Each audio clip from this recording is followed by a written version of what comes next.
மீசை தூங்க கரிமுகத்து தூங்கனியே, நீ எனக்கு சங்கத் தமிழ் மூன்றும் தா. ஐந்து கரத்தினை யானை முகத்தினை இந்திண்டி நம்பரே போலமேற்றினை, நந்தி மகந்தினை ஞான கொந்தினை புந்தியில் வைத்து அடி போட்டுகின்றேனே. என் தாயும் தந்தைக்கும் என் பணிவான வணக்கங்களை தெரிவித்துக் கொள்கிறேன். என் குரு மகேஸ்வரி சர்க்குரு மேடத்துக்கும் என் பணிவான வணக்கங்களை தெரிவித்துக் கொள்கிறேன். என் உரையை கேட்டுக்கொண்டிருக்கின்ற உங்களுக்கும் என் பணிவான அன்பான வணக்கங்களை தெரிவித்துக் கொள்கிறேன். அடியேன் 2 தெய்வீக சகோதரர்கள் பற்றி பேச போகிறேங்க. கோயிலில் 2 சகோதரர்களாலே இருப்பாங்க. அது யாருன்னு உங்களுக்கு தெரியும். விநாயக பெருமானும் முருக பெருமானாங்க. விநாயகர்னாலே 3 விஷயங்க. தோப்பு கர்ணம், அருகம்புல் மாலை, நைவேத்தியம். விநாயகர் பிறந்த கதையை தெரிஞ்சுக்கலாங்களா? சிவமகாபுராணத்தில் பிள்ளையார் பிறந்த கதை அப்படி சொல்லப்படுகிறது. ஒரு முறை பார்வதி தோழியுடன் இருந்தபோது தோழி விஜயை அம்மாவுகள் நாதர் சிவபெருமானுக்கு நந்தி, பிரிங்கி போன்ற சிவகணங்கள் காவலுக்கு இருக்கின்றனர். ஆனால் உங்களுக்கு காவல் கணவன்றி யாருமில்லையே. யோசித்த பார்வதி தன் நீராடிந்தவரை தன் மீது தேய்க்கெடுத்த மஞ்சள் நடுங்க பொடியை வைத்து துந்தி உருவத்துடன் மனித உருவத்தையும் தன்னுடைய கணவர் சிவபெருமானின் அம்சமான 3 கண்களும், அதாவது நெற்றி கண்ணையும் சேர்த்து, அடுத்ததாவது தன்னுடைய தமையன் நாராயணன் அம்சமான கஜேந்திரன் முகத்தையும் படைத்தாள். ஒரு குழந்தை பொம்மையை படைத்தாள். இல்லை குழந்தை பொம்மை இல்லை, பிரியமான புத்திரனை படைத்தாள். சரிதானங்களே? என் பிரியமான புத்திரனே என்று அழைத்துடன் தன்னுடைய யானை தலையை வேகமாக அடித்து கொண்டு, என் கட்டளை இல்லாமல் எவரும் உள்ளே நுழைவிடாது. சரியம்மா என்று கொண்டு தன் அந்தப்புறத்தின் வாசலில் தண்ணீராடி நின்றவரை காவல் கேட்க சொன்னவுடன் குந்த விநாயகர் சமர்த்தாக அமர்ந்திருந்தான். அந்த சமயத்திலே சிவபெருமான் அந்தப்புறத்துக்குள்ளே வேகமாக உள்ளே வர வாசலில் அமர்ந்திருந்த குந்த விநாயகன் தடுத்தான். இந்த பிள்ளையாரின் கடும் கோத்துடன் கண்களை வைத்த சிவபெருமான், என்னை தடுக்க நீ யார் என்று கேட்டார். என் அன்னையின் ஆணைப்படி நான் கவனித்திருக்கின்றேன். எவரையும் அன்னையின் அனுமதி இல்லாமல் உள்ளே வரக்கூடாது. நீங்கள் யார் என்று கேட்டார். இன்னமும் கோத்துடன், நான் பார்வதியின் கணவன் சிவன் என்றார். நான் பார்வதியின் பிள்ளையினா என்ன என்றால் நாயர். இருவருக்கும் இடையே வாய்ச்சொல்லிய முடியாது. கோபத்திலே தன் சூலத்தை வேகமாக எறிந்தார் சிவபெருமான். குந்த விநாயகர் இமைக்கும் நேரத்திலே தன் கையில் இந்த உலகையை கதை அக்கி வீச சூலம் தவிடுபடுகிறது. சிவபெருமான் தன் சிவகணங்களை அழைத்து, சிறு பிள்ளை அடுக்குங்கள் என்று கூறி சென்றார். குந்த விநாயகர் அனைவரிடம் சண்டை போட்டு ஒற்றாளன் என்று சமாளித்து கொண்டிருந்தார். இந்த கலையபரத்தை தடுக்கும் விதமாக நாராயணன் அங்கு திருமாலும் வந்து தனது பங்குக்கு தன்னுடைய சுதர்சன சக்கரத்தை வீச அதையும் சிறிய ஜம்ஷின்காய் மாதிரி விழுங்கிவிட்டார் குந்தையின் விநாயகர். ஆக இந்த திருவிழாவில் பார்த்து கொண்டிருந்த சிவபெருமான் தன்னோட பின்னாகுகளுடன் வர அந்த பின்னாகுவிலும் ஒரு தான் குந்தை விநாயகர். ஆக இந்த திருவிழாவுக்கெல்லாம் முற்றுப்புள்ளம் வைக்கும்படியாக நாரதன் நாராயண என்றபடி உள்ளே வந்தார். சுவாமியின் பிள்ளை அன்னையின் பிள்ளை, அன்னையின் கட்டளையை நிறைவேற்றுபவன், இவனை வணங்கி சிநேகத்துடன் பேசுங்கள், எல்லாம் நலமாக முடியும் என்றார். அந்த சமயத்திலே வெளியே வந்த பார்வதி தேவி அனைவரும் பார்த்து பிரம்மத்து போய் நின்றாள். சிவபெருமானும் நடந்ததெல்லாம் கேள்விப்பட்ட பார்வதி தேவி ஆனந்தத்துடன் சிவபெருமானை பார்த்தாள். சிவபெருமானும் மகிழ்ச்சியுடன் கொஞ்சம் விநாயகர் நதியில் சென்றார். பார்வதியின் பிள்ளை இனிமேல் நம் பிள்ளை, வாயின் மடியிலே வந்து அமர்ந்து கொள்ள என்றார். குட்டி பிள்ளையும் சிவபெருமானின் மடியிலே சென்று அமர்ந்து தன் தந்தையின் முகத்தை பார்த்து சிரித்தது. பார்வதி படைத்த இப்பிள்ளையாரை இனிமேல் முழு முதல் கடவுளாக இருப்பான். இவனே முழு முதல் தலைவன். இவனே வணங்கி பின்பே எங்களையும் நீங்கள் வணங்க வேண்டும். முதலில் பிள்ளையாரை வணங்கி பூஜித்து பின் செயல்கள் எல்லாம் வெற்றி அடையும், விண்ணங்களை கணைந்திடுவான் இந்த விநாயகன் என்று தன்னுடைய அருள்வாக்கை தந்தார். தன் சுதர்சன சக்கரத்தை விழுங்கிய விநாயகன் அருகில் வந்த திருமால், என் சக்கரத்தை குடும்பர் மகனே என்றார்.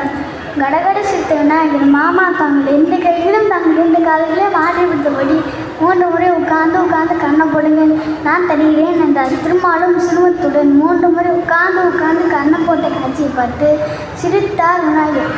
தோப்பு கர்ணம் பிரமாதம் போங்க மாமா என்று மீண்டும் சிரிக்கார். விழுங்கிய சுதர்சன சக்கரம் பொலியுடன் வெளியே வந்து நாராயணன் திருக்கரங்களுக்கு சென்றது.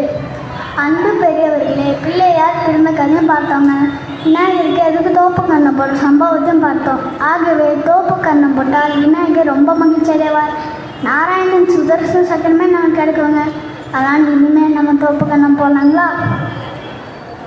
அவங்கள மாதிரி பெரியவங்க 3 முறை தோப்பு கண்ணம் போனோம். எங்களை மாதிரி குழந்தைங்க 9 முறை தோப்பு கண்ணம் போனோம். ஆனால் இனிமேல் நம்ம தோப்பு கண்ணம் போடலாங்களா? விநாயகருக்கு ஏன் அருகம்புல் மாலை போடுகின்றோம் அதை பற்றி தெரிஞ்சுக்கலாங்களா? ஒரு முறை யமனின் மகன் அனலாசுரன் தேவர்களுடைய உடம்பில் புகுந்து சக்தியை உறிஞ்சி அட்டகாசம் செய்தான். தேவர்கள் எல்லோரும் விநாயகரிடம் சென்று முறையிட்டனர். விநாயகர் அனலாசுரனிடம் போர் செய்து அவனை வீங்கிவிட்டார். அதனால் விநாயகனுடன் அனல் போட்டு கொதித்தது. தேவர்கள் எல்லோரும் குடமாக தண்ணீர் விட்டனர். ஆனாலும் சூடு குறையவில்லை. குளிர்ச்சியான நிலாவை பக்கத்தில் விட்டனர். ஆனாலும் சூடு குறையவில்லை. இதை கேள்விப்பட்ட சக்தி வாய்ந்த சப்தரிஷிகள் 7 பேரும் ஒரு சால் அளவில் 21 அருகம்புல் சேர்த்து மாலையாக விநாயகருக்கு அணிவித்தனர். உடனடியாக விநாயகரின் சூடு குறைந்தது. மகிழ்ச்சி அடைந்த விநாயகர் தேவர்களை ஆசீர்வதித்தார். உங்கள் அனைவருக்கும் வெற்றி உண்டாகட்டும். யாரானாலும் அருகம்புல் மாலை போடுபவர்களுக்கு விக்னங்களை, அதாவது தடைகளை களைவேன், வெற்றி உண்டாக்குவேன் என்று ஆசீர்வதித்தார். இதுதான் விநாயகருக்கு அருகம்புல் மாலை அணிவிப்பதன் காரணமாகும். ஆகவே விநாயகருக்கு அருகம்புல் மாலை போட வேண்டும். போட முடியாதவர்கள் அருகம்புல் கொஞ்சம் வைத்தாலும் உத்தமம். இனிமேல் நாம் அருகம்புல் மாலை போடலாங்களா? ஏவனுக்கு பிடிக்கப்படும் உணவு தான் நைவேத்தியம். விநாயகருக்கு பிடிச்ச நைவேத்தியம் 7 இருக்குது. கொலக்கட்டை, அவல், லட்டு, சுண்டல், பழம், எள்ளுண்டி, இனிப்பு பொங்கல், இதெல்லாம் ரொம்ப பிடிச்சிருக்கு. அவர் நைவேத்தியம் செய்தது தான் நமக்கு பிரசாதமாக தந்துடுறாருங்க. ஜனமகாராஜா காலத்தில் விநாயகர் பக்தர் ஒருவர் அருகம்புலே நைவேத்தியமாக படைத்திருக்கிறார். அதனால் நம்ம பிரசாதமாக எடுத்துக்கிட்டோம். எப்படி அருகம்புல் ஜூஸாக குடிக்கிறோம், அருகம்புல் பொரியெல்லாம் சாப்பிட்றோம், சரிதானுங்களே? அவ்வை பாட்டி ஒன்னோடியிலே கைலாயத்துக்கு போன கதையை தெரிஞ்சுக்கலாங்களா? ஒரு முறை அவ்வை பாட்டி வேகமாக விநாயகருக்கு பூஜை செஞ்சுட்டு இருந்தாங்க. விநாயகருக்கு கோவம் வந்துச்சு. பாட்டி ஏன் இவ்வளோ வேகமாக பூஜை செய்கிறேன், நிதானமாக செய். இல்லை, நான் கைலாய்க்கு போனேன் சிவபெருமானை பார்க்க. அப்போ பெறப்பட்ட போது நான் சுந்தரமூர்த்தி நாயனார் வெள்ளை யானையில் போகிறாரு. சேர்மான் பெருமான் குதிரையில் போகிறது பார்த்தேன். நான் எப்படி போகிறது? நடந்து தானே போக முடியும். பாட்டி நீ நிதானமாக பூஜை செய். நான் உன்னை அவங்களுக்கு முன்னாடி போய் கைலாயத்தில் விட்டுறேன். அப்போ பாட்டி சீத கலவென்றும் தொடர்ந்தும் விநாயகர் அவர்கள் பாடுகிறார்கள். பாடி முடித்தமிழ்க்க விநாயகர் தன்னோட தும்பிக்கையால் அவ்வை பாட்டியை தூக்கி போய் கைலாயத்தில் விட்டார். அவ்வளோ விநாயகர் அகவல் பாடினா நமக்கு கைலாய தரிசனமே கிடைக்குங்க. ஒரு முறை விநாயகரும் முருகரும் தன்னுடைய தாய் தந்தையான பார்வதி பரமேஸ்வரனுடன் விளையாடி கொண்டிருந்தார். அப்போ நித்திய சஞ்சாரியான நாரதர் நாராயணா நாராயணா என்றபடி உள்ளே வந்தார். வணக்கம் எனக்கு ஒரு அதிசய கனி உள்ளே கிடைத்தது. அது உங்கள் குழந்தைகளுக்கு கொடுக்கலாம் என்று வந்தேன். வாரும் நாரதரே, உங்களுக்கு கலையும் சிறுக்கு வரிடம் கிடைக்கலையா, கைலாயம் கிடைப்பதா? அப்படி எல்லாம் இல்லையவன் தயவு செய்து தவறாக எடுத்துக்கொள்ள வேண்டாம் என்று சிரித்தபடியே கூறினார். சுவாமி ஞானக்கண் இல்லவா? தாங்கள் உண்டாலே யாவரும் உண்டுமான்தான். அதனால் தாங்களே உண்டட்டும். இல்லை நாரதரே, உண்மை அவர் கூறினது போல் தங்கள் பிள்ளைகள் உண்டட்டும். ஆனால் ஒரு கனிதான் என்பது ஒரு சிறு போட்டி ஒன்று வைப்போம். இந்த உலகத்தை யார் முதல் சூடு வருகிறார்களோ அவர்களுக்கு நாம் கனியை கொடுத்து விடுவோம். முருகன் அவ்வளோதானே, ஏதோ ஒன்று சொல்லியிருக்கிறேன். நான் விளையாடு கொண்டிருந்த மாதிரி ஏறி சென்றார். விநாயகர் நாரதம் சென்று நாரதரை அம்மையப்பன் என்றால் அம்மையப்பன் என்றால் இந்த உலகம், இந்த உலகம் என்றால் இந்த உலகம் என்றால் அம்மையப்பன். அப்படியானால் அம்மையப்பனை சுற்றி வந்தால் அந்த உலகத்தையே சுற்றி வரும் நானே. நாரதர் சட்டேசனுடன் ஆமாம் என்று கூறினார். விநாயகர் கழிப்புடனே தன்னோட அம்மையப்பனாக சிவபெருமானையும் அம்மையவளையும் சுற்றி வந்து மாங்கனியை பறித்து கொண்டு சென்று விட்டார். இல்லை பெற்றுக்கொண்டு சாப்பிட தொடங்கிவிட்டார். அப்போ சற்று தாமதமாக வந்த முருகன் பழனியில் போய் உட்கார்ந்து கோவிந்த கதையும் ஞான பலமான கதையும் தம்பியே ஞானப்பழமாகியவன் முழுமுதல் கடவுளான விநாயக பெருமான் தான். ஞானப்பழமான முருகை பற்றி வந்து தெரிஞ்சுக்கலாங்களா? அவ்வை பாட்டி அண்ணனுக்கும் நல்ல பாட்டி, தம்பிக்கும் நல்ல பாட்டி. ஒரு முறை அவ்வை பாட்டி பழமுதல் சொல்ல போகும்போது முருகப்பெருமான் காட்சி தந்த கதையை தெரிஞ்சுக்கலாங்களா? ஒரு முறை அவ்வை பாட்டி பழமுதல் சொல்ல போகும்போது முருகப்பெருமான் பாட்டிக்கு டயர்டாச்சுன்னு சொல்லி ஒரு மரத்துக்கு கீழே அமர்ந்துருந்தாங்க. அப்போ மேலே பார்த்து பழம் தொங்குது. அந்த பழத்தை பார்த்து அடடா இந்த பழத்தை சாப்பிட்லாமேன்னு சொல்லி நினச்சாங்க. அப்போது மரத்தில் அமர்ந்து மாடு மேய்க்கும் சிறுவன் கேட்குறான். என்ன மாதிரி குடி சிறுவன் அந்த மரத்தில் அமர்ந்துட்டு இருந்தாங்க.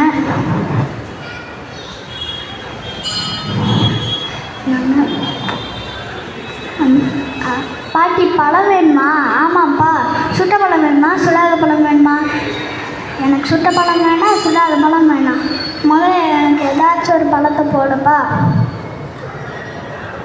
அப்போது மாடு மேய்க்கும் சிறுவன் மரக்கிளை ஆட்டி பழத்தை கீழே விழுக வைக்கிறான்.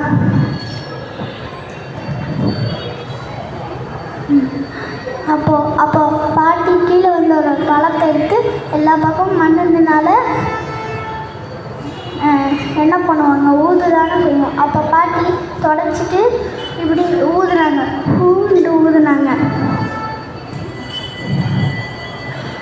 அப்போ மரத்தில் வந்து அந்த மாடு மேலும் சிறுவன் கேட்குறான், பாட்டி பழம் சுடுதா? அப்போ பாட்டி மேலே பார்த்து, வந்திருக்கிறது சாதாரண என் பெருமான் முருகனே வந்திருக்கார் சொல்லி முருகா ஞான பண்ணி தான் சொல்கிறாங்க.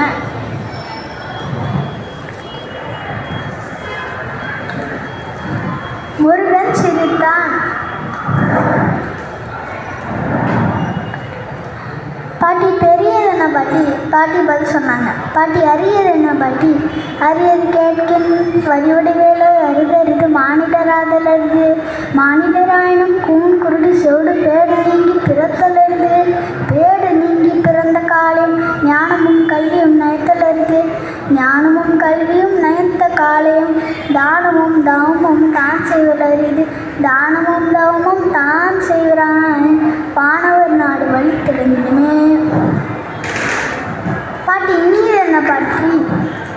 இனியதான் நாங்கள் இனிப்பு சாப்பிட்றதா இல்லை, புது பைக் வாங்குறதா இல்லை, புது கார் வாங்குறதா இல்லை, புது வீடு கட்டுறதா இல்லை. பாட்டி சொல்கிறாங்க பாருங்கள், இனியதுன்னா கோயிலில் போய் தனியாக சாமி கும்பிட்றதா இனிது. அதனிடம் இனிது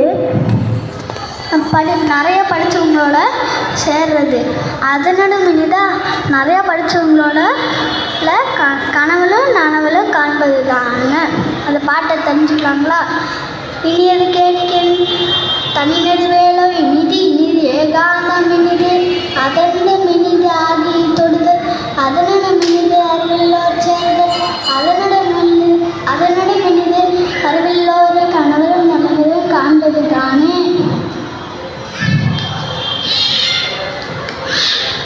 அண்ணன்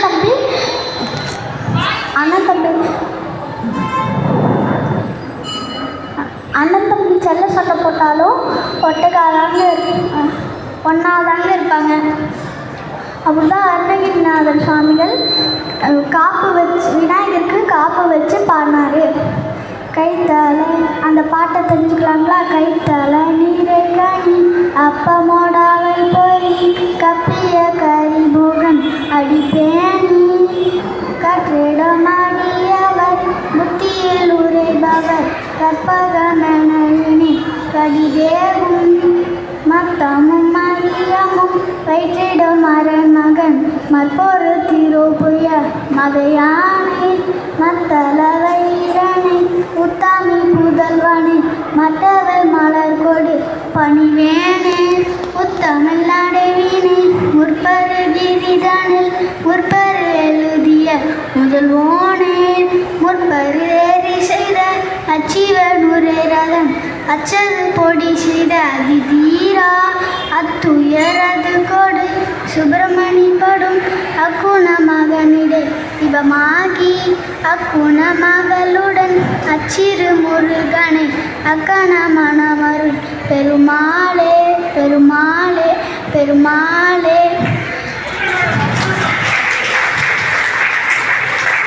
முருகப்பெருமானின் மூல மந்திரம் சரவணபவ. கூடவே ஓம் என்கின்ற பிரணவ மந்திரத்தை சேர்த்து ஓம் சரவணபவ ஓம் சரவணபவ ஓம் சரவணபவ என்று சொல்லுகின்றோம். நமக்கு ஏதாச்சும் கஷ்டம் இருந்துச்சுன்னா ஓம் சரவணபவ சொன்னால் அது பனி போல விளையிடும்.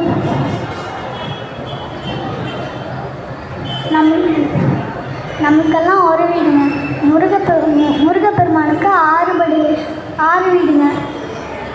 திருச்செந்தூர், திருப்பரங்குன்றம், திருத்தணி, திருஆவினன்குடி என்கின்ற பழனி, சுவாமிமலை, பழமுதிர்ச்சோலை இதெல்லாம் முருகப்பெருமானின் 6 வீடுங்க.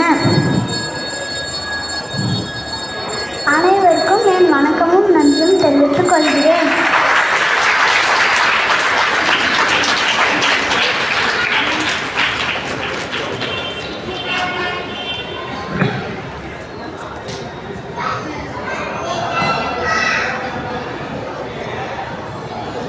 எப்படி பேசலாம்? நீங்கள் தலையாட்டுவீங்க அல்லது ஏதாவது சொல்லுவீங்கன்னு நான் எதிர்பார்த்தான்.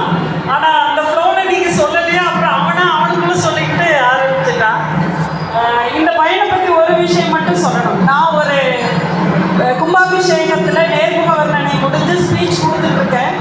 மேடையில் உட்காந்து நான் பேசிகிட்டு இருக்கேன். அவன் பார்த்துட்டே இருந்தவன் வந்து நேராக என்கிட்ட வந்து நின்னப்புறம் அவங்க பேரண்ட் வந்து என்கிட்ட அவன் ஏதோ பேசணும்னு நினைக்கிறானுங்க. என்னன்னு கேட்டால் நானும் உங்களை மாதிரி பேசணும்னு சொன்னான்.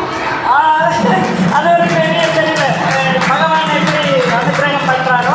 முதல்ல இயனரங்கேற்றம் முதல் மேடையில் நடந்தது. அது விநாயகர் புராணம் முழுசு சொல்லுவோம். அது முடிஞ்சுது. இப்போ மேடம் கிட்ட கேட்டேன், இப்போ இந்த மாதிரி என்னோடய ஸ்டூடெண்ட்டு தாங்க பேசணும், நீங்கள் நான் ஆடியோ அனுப்புகிறேன் கேட்டுட்டு சொல்லுங்க. நாங்கள் ஆடியோ கேட்டுட்டு அவங்க ஓகேன்னு சொன்னாங்க. அதற்கு பிற்பாடு நாங்கள் முருகனுக்குன்னு கண்டென்ட் கொஞ்சமாக கொடுத்து, ஏன்னா அடுத்தது சிவாலியோட பாட்டெல்லாம் இருக்கிறதுனால கண்டென்ட் கொஞ்சமாக கொடுத்து பேச வச்சோம். ஆனால் அதையும் நான் பேசிகிட்டு இருக்கான் அப்படின்னு தான் சொல்லணும். எப்படி பேசுகிறாங்கிறது நான் சொல்ல முடியாது, நீங்கள் தான் சொல்லணும். ஏன்னா குழந்தைக்குரிய தரத்தில் தான் பேசணும். ரொம்ப ஆர்டிஃபிஷியலாக இருந்தால் நல்லா இருக்காது. இப்போ அவன் வந்து ஞானசம்பந்தரை கற்றுக்கிட்டு இருக்கான். அது இறைவனோட அனுகிரகத்தால் நிச்சயமாக நல்லபடியாக நடக்கும் என்று எம்பெருமான் முருகன். அப்புறம் இன்னொன்று, இந்த பையனுக்கு பக்தி ரொம்ப அதிகம் மேடம். எப்படின்னா பெருவழியில் சபரிமலைக்கு நடந்து அவங்க அப்பா கூட போயிட்டாங்க. அடுத்து ரொம்ப அப்புறம் முருகன்னா ரொம்ப உருகிறது, திருச்செந்தூர் போகணும்னு அடம் பிடிக்கிறது. அந்த மாதிரி ஏதோ ஒரு விதை எங்கேயோ விழுந்திருக்கு. அந்த விதை விருட்சமாக வேண்டும் என்று நம்ம எல்லோரும் சார்பிலும் நல்ல வாழ்த்துக்களையும் பாராட்டுதல்களையும் தெரிவிச்சு.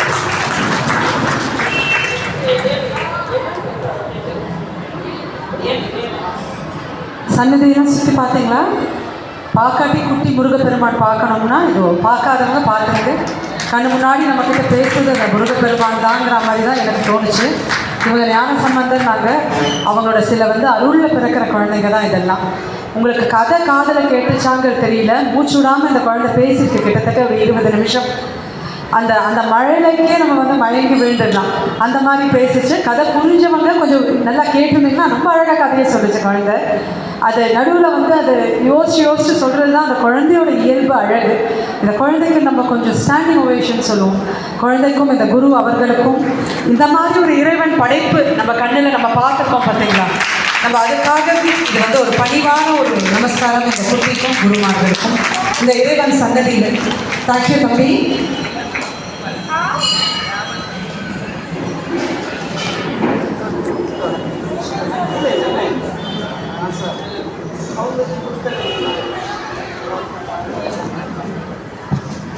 சரி, ஆக இப்போ நல்லபடியாக முருகனையும் விநாயகனையும் பேசுகிறதெல்லாம் கேட்ட